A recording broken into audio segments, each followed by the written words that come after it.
C'est un jour comme les autres à Jérusalem, en Judée. Le soleil brille, les oiseaux chantent. La ville s'éveille doucement sous la lumière dorée du matin. Les rues commencent à s'animer, et la vie reprend son cours habituel.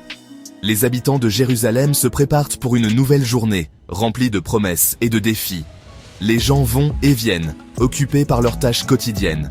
Le marché est en effervescence, avec des vendeurs qui crient pour attirer les clients, et des acheteurs qui négocient les prix. Les étals sont remplis de fruits frais, de légumes, d'épices et de tissus colorés. C'est un spectacle vibrant de vie et de commerce. Parmi la foule, un homme est assis par terre. Il est invisible pour la plupart des passants, qui sont trop pressés pour le remarquer. Pourtant, il est là, jour après jour, à la même place. Il est aveugle depuis sa naissance. Ses yeux ne voient pas la lumière du jour, ni les visages des gens qui passent devant lui. Il vit dans un monde de ténèbres, dépendant des sons et des odeurs pour se repérer.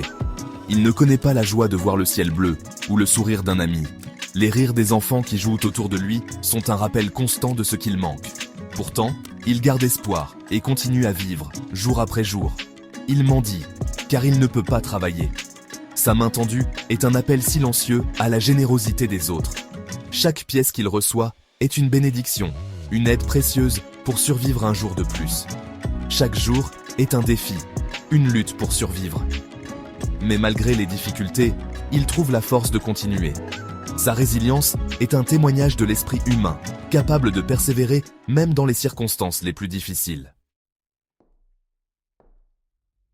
L'homme aveugle attend patiemment, espérant un geste de bonté. Il écoute les bruits de la ville, les conversations et les rires. Les pas qui s'approchent et s'éloignent, résonnant sur le pavé. Il sent la chaleur du soleil sur sa peau, réconfortante et douce. Il tend la main, espérant recevoir une petite pièce ou un sourire. Il ne peut pas voir, mais il peut ressentir la pitié dans les yeux des gens. Certains lui donnent de l'argent, un geste de compassion. D'autres passent, sans le regarder, indifférents à sa présence.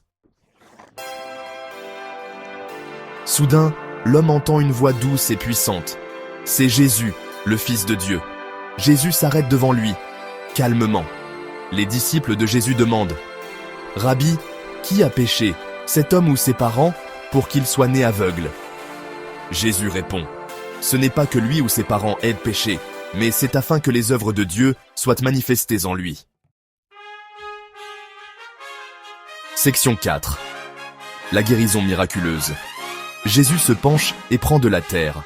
Dans un geste empreint de compassion et de foi, il se prépare à accomplir un acte extraordinaire. Il fait de la boue avec sa salive et l'applique sur les yeux de l'aveugle. Ce geste simple mais puissant est chargé de symbolisme et de mystère. La boue, mélange de terre et de salive, devient un instrument de guérison divine. « Va, lui dit-il, lave-toi au réservoir de Siloé. » L'aveugle obéit. Les paroles de Jésus résonnent avec autorité et espoir, guidant l'aveugle vers sa destinée. Il se rend au réservoir et se lave les yeux avec l'eau fraîche. Chaque pas qu'il fait est empreint de foi et de détermination, croyant en la promesse de guérison. Et là, un miracle se produit. L'eau fraîche du réservoir de Siloé, combinée à la foi de l'aveugle et à la puissance de Jésus, opère une transformation incroyable. Ses yeux s'ouvrent, et pour la première fois de sa vie, il voit. La lumière inonde ses yeux, révélant un monde de couleurs et de formes qu'il n'avait jamais connu. C'est un moment de pure joie et de révélation divine. Section 5. La lumière de la foi. Ce chapitre explore la transformation profonde que la foi peut apporter dans la vie d'une personne. À travers l'histoire d'un homme autrefois aveugle, nous découvrons comment la lumière de la foi peut illuminer même les coins les plus sombres de notre existence. L'homme est rempli de joie. Sa transformation est évidente pour tous ceux qui le voient. Il ne peut contenir son bonheur, et son visage rayonne d'une lumière intérieure. Il voit le monde avec des couleurs vives et éclatantes. Chaque détail, chaque nuance de couleur, chaque mouvement de la nature semble nouveau et merveilleux pour lui. C'est comme s'il redécouvrait le monde pour la première fois. Il court dans les rues, criant sa joie à tous ceux qu'il rencontre. Les gens sont stupéfaits. Ils n'ont jamais vu une telle transformation. L'homme qui était autrefois dans l'obscurité totale est maintenant une source de lumière et de bonheur. Ils reconnaissent l'homme qui était aveugle. Ils se souviennent de lui comme quelqu'un qui mendiait dans les rues, dépendant de la charité des autres. Maintenant, il est debout, fort et plein de vie. Ils lui demandent « Comment tes yeux ont-ils été ouverts ?» Leur curiosité est immense. Ils veulent tout comprendre ce qui a provoqué un tel changement. Ils cherchent des réponses, espérant peut-être trouver un peu de cette lumière pour eux-mêmes. L'homme leur raconte sa rencontre avec Jésus. Il décrit chaque détail avec passion, expliquant comment un simple toucher a changé sa vie pour toujours. Les auditeurs sont captivés par son récit. Il dit « J'étais aveugle et maintenant je vois ». Ces mots résonnent avec une vérité profonde.